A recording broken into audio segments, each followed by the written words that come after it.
J'ai 87 ans et je viens de comprendre que j'ai passé ma vie à attendre quelque chose qui n'est jamais arrivé. Je vis dans un petit appartement au 3e étage d'un immeuble que je connais depuis 43 ans. Les escaliers sont devenus difficiles, mes genoux craquent à chaque marche, mais je refuse de déménager. C'est tout ce qui me reste de l'époque où je croyais encore que ma vie allait commencer. Je n'ai jamais été marié, jamais eu d'enfant. Ce n'est pas que je ne voulais pas, c'est juste que ça ne s'est jamais fait.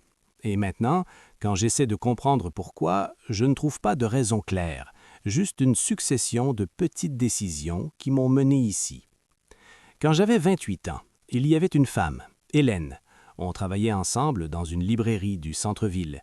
Elle rangeait les romans, moi je m'occupais de la comptabilité dans l'arrière-boutique. Elle avait une façon de rire qui remplissait tout l'espace. Je l'entendais même à travers la porte fermée. On parlait beaucoup, à la pause café, pendant les déjeuners. Elle me racontait ses rêves. Elle voulait voyager, voir l'Italie, apprendre à peindre. Moi, je l'écoutais en me disant que j'aimerais bien faire partie de ses rêves, mais je ne lui ai jamais dit.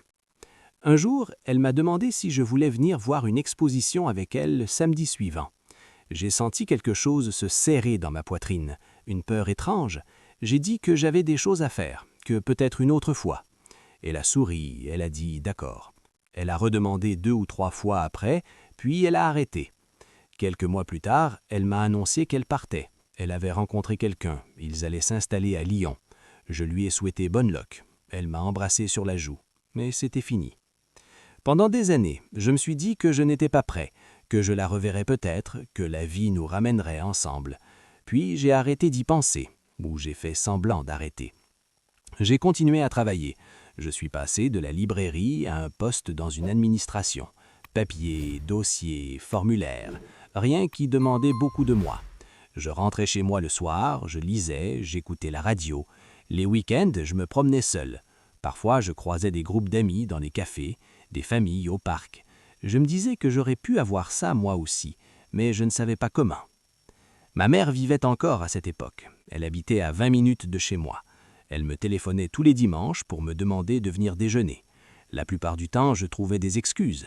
J'avais du travail en retard, j'étais fatigué, il faisait trop froid pour sortir. Ce n'est pas que je ne l'aimais pas, c'est juste qu'être avec elle me rappelait tout ce que je n'avais pas. Elle me posait toujours les mêmes questions. Si j'avais rencontré quelqu'un, si je sortais un peu, si je ne me sentais pas seul. Et moi, je répondais que tout allait bien, que j'aimais ma tranquillité. Elle est morte quand j'avais 42 ans. Une crise cardiaque, rapide, sans prévenir. La veille, elle m'avait encore appelé pour m'inviter le dimanche suivant. J'avais dit que je verrais, que je la rappellerais.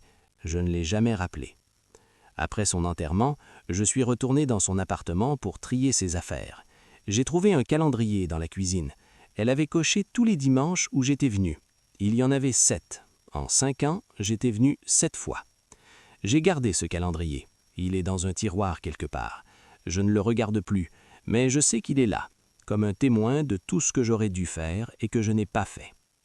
J'ai eu d'autres occasions après Hélène, pas beaucoup, mais quelques-unes. Une collègue qui m'a invité souvent à déjeuner, elle s'appelait Marie, elle était divorcée, elle avait 2 enfants, elle me parlait d'eux avec beaucoup de tendresse. Je voyais bien qu'elle cherchait quelque chose, un nouveau départ peut-être, quelqu'un avec qui partager le poids des jours. Mais moi, je ne savais pas comment être cette personne. Je ne savais pas comment m'occuper de quelqu'un d'autre quand j'arrivais à peine à m'occuper de moi. Alors je restais poli, distant. Après quelques mois, elle a arrêté de m'inviter. Elle a trouvé quelqu'un d'autre, un type du service juridique. Ils ont l'air heureux sur les photos que j'ai vues.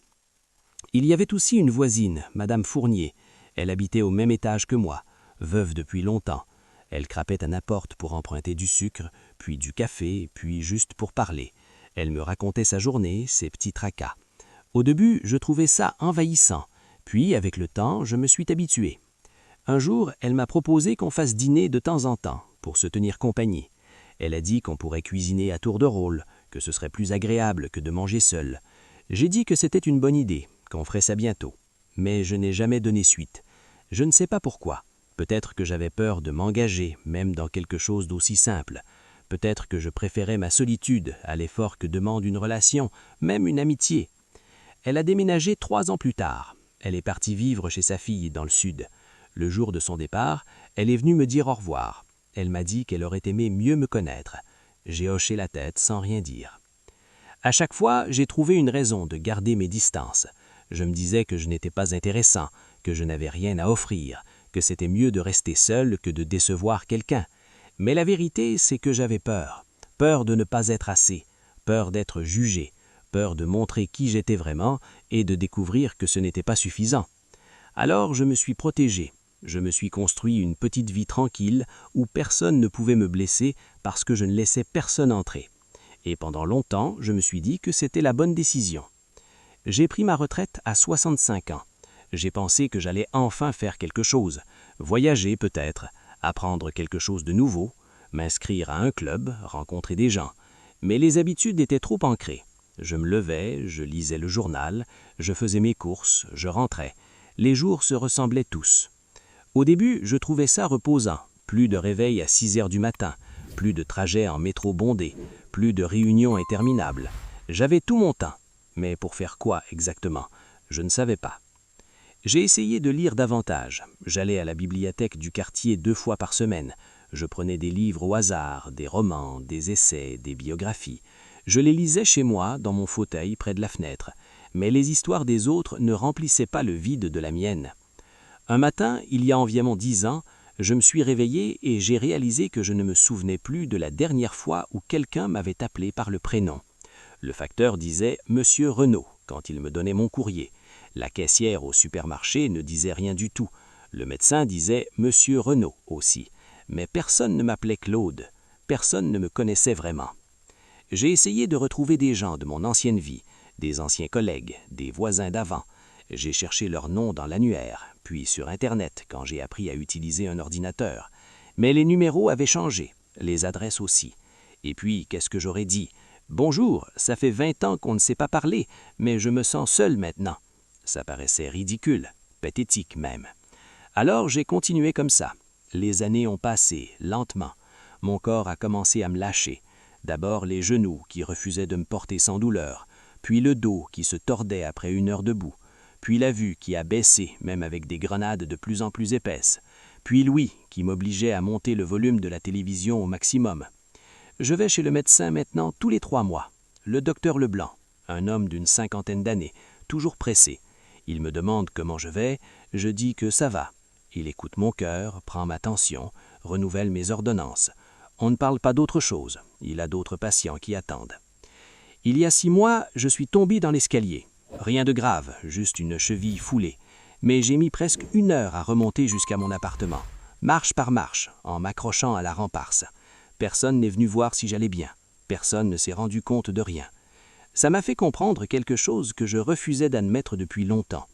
Si je mourais demain, il faudrait probablement plusieurs jours avant que quelqu'un le remarque. Le facteur peut-être, à cause du courrier qui s'accumule dans la boîte, ou le gardien, à cause de l'odeur qui finirait par se répandre dans le couloir. Mais personne ne s'inquiéterait vraiment. Personne ne pleurerait. Ce n'est pas de la pitié que je cherche en disant ça, c'est juste un constat, une réalité que je dois accepter. J'ai construit cette vie. Chaque choix que j'ai fait m'a mené ici. Chaque fois que j'ai dit non, chaque fois que je me suis retiré, chaque fois que j'ai choisi la sécurité plutôt que le risque. Le pire, ce n'est même pas la solitude. On s'habitue à la solitude. On apprend à vivre avec le silence, avec l'absence. On trouve des petites routines qui remplissent les jours.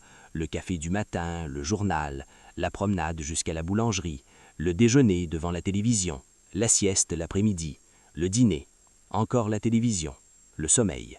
Le pire, c'est le regret. Ce n'est pas le regret de ce que j'ai fait de mal. Je n'ai jamais fait de mal à personne. Je n'ai jamais trahi, jamais menti, jamais blessé quelqu'un volontairement.